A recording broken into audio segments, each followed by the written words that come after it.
जिस तरह दूसरे भी बहुत से ड्रामों में हमने देखा है कि एक तरफ ओरिजिनल मोहब्बत होती है, सच्ची मोहब्बत होती है, और दूसरी तरफ एक वन साइडेड मोहब्बत होती है जिसे हम झूठी मोहब्बत ही समझते हैं, या सस्ती मोहब्बत समझते हैं, या कम दर्जे की मोहब्बत समझते हैं। तो हम देखते हैं कि वो जो वन साइडेड लव वाला इंसान है, चाहे वो मेल हो या फीमेल हो, वो बहुत सी कुर्बानियाँ देता है, बहुत कुछ बर्दाश्त करता है, लेकिन इन द एंड उसे कुछ नहीं मिलता। तो जो सच्ची मोहब्बत करने वाला इंसान है वो किसी और इंसान के साथ सच्ची मोहब्बत कर रहा होता है। पेज दर पेज सिलसिले दिल के, मुझे तेरी तुझे किसी की तलाश।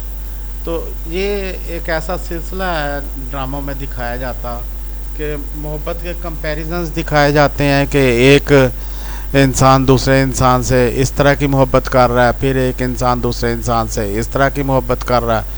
कोई पुराना कपल है उनकी मोहब्बत दिखाई जाती है, कोई नया कपल है उनकी मोहब्बत दिखाई जाती है, फिर आपस में अमीर गरीब के, और फिर इस तरह वन साइडेड लव, और फिर इसमें कुछ वही काली मोहब्बत भी दिखा दी जाती है।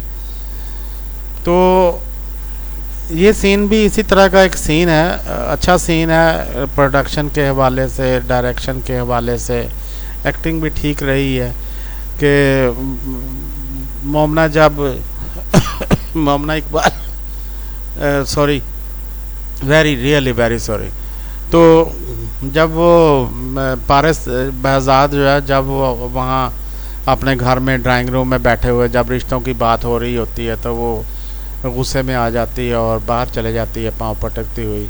तो उसकी माँ, आफ्ताब की माँ जो पारस बहजाद की फूफो है, वो कहती है कि ये बचपन से ही ऐसा कर रहे हैं, और वो भेजती है उसे कि जाओ जाके उसको मना लाओ।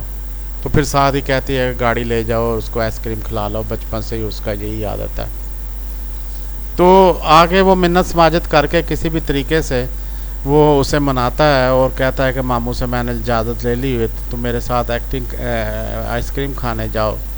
तो पारस बहजाद उसके साथ आइसक्रीम खाने निकल जाती है आफ्ताब के साथ। लेकिन अनफॉर्चुनेटली गाड़ी से निकलते हुए वो 2-3 लड़कों से टकरा जाती है और उन्हें डांटती है। उतने में आफ्ताब को पता लगता है तो वो उनसे झगड़ा शुरू कर देता है और एक लड़के की पिटाई कर देता है और फिर अपने गार्ड्स के हवाले कर देता है। और पारस के बार बार कहने के बावजूद वो उन्हें माफ़ नहीं करता और छोड़ने पर राज़ी नहीं होता। पारस को गुस्सा आता है और वो दोबारा गाड़ी में बैठ जाती है और कहती है कि मैंने आइसक्रीम खानी ही नहीं है, मैंने जाना ही नहीं है कहीं, बस घर चलो। वो वहाँ भी आफ्ताब वहाँ भी माफ़ी मांगता है और कहता है कि चलो छोड़ो, लेकिन पारस बहजाद किसी बात पर भी राज़ी नहीं होती। आफ्ताब को थोड़ा थोड़ा गुस्सा भी है अपने दिल में, लेकिन वो खामोश है और बर्दाश्त कर रहा है।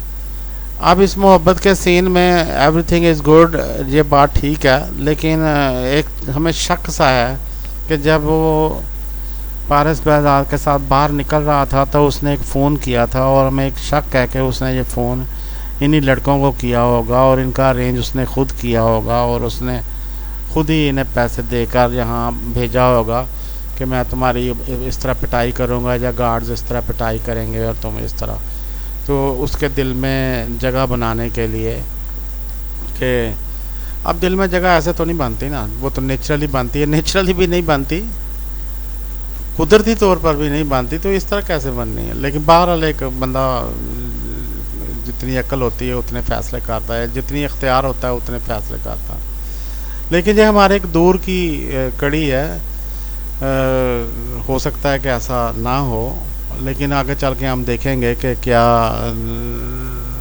पारस बहजाद को वाकई ये एक प्लान के तहत तंग किया गया था और उसे फ्लेयर अप किया गया था और उसके बाद गुंडों की पिटाई की गई थी ताकि वो समझे कि इसकी खातिर इसने इतने लोगों से टक्कर ली है, लड़ाई की है।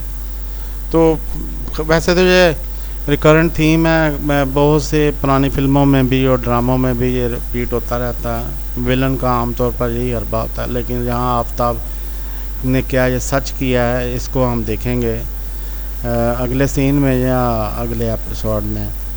अपना ख्याल रखिएगा। अल्लाह हाफ़िज़।